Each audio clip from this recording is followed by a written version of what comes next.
Jinroq xotin orqamdan quvlab yuribdi. Qoch, bu meni o'g'lim. Alda o'tdi, uni birinchi marta ko'rib turishim. Qo'lingdagini ber. Sizga nima kerak? Meni tinch qo'ying. Qo'lingdagini ber deyapman. Aka, yordam bermasangiz bo'lmaydi. 3, 2, 1. Qoch. To'xtalaring! Rahmat aka, qutuldik shekilli. Arzimaydi. Qo'rqma, orqada qoldi. Qo'limda oyimni tillalari. Sotishga olib chiqdim. Uyda non qolmagandi. U ayol o'shani ko'rib qolib orqamdan quvlab yuribdi. Yordam kerak demisanmi? Mamamni olgin-da.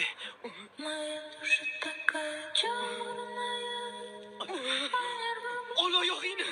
Ol deyapman. Ol oyog'ingni. Ol deyapman, iltimos. Ol oyog'ingni. Jonim bolam, iltimos meni qiynamagin. Shuni chiqarganda uyi kuysin. Uyi kuysin.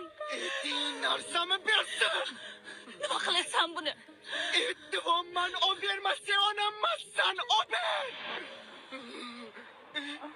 Oyi! Oyi! Oyi! Hey, oyimga nimadir bo'ldi. Endi 3 kundan keyin nima bo'lishini bilasanmi?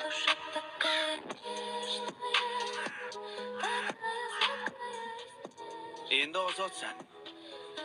Hayotingga hech kim aralashmaydi. Istaganingcha iflosliklar bilan shug'ullanishing mumkin. Chunki endi iflosliklardan qaytaradigan onang yo'q.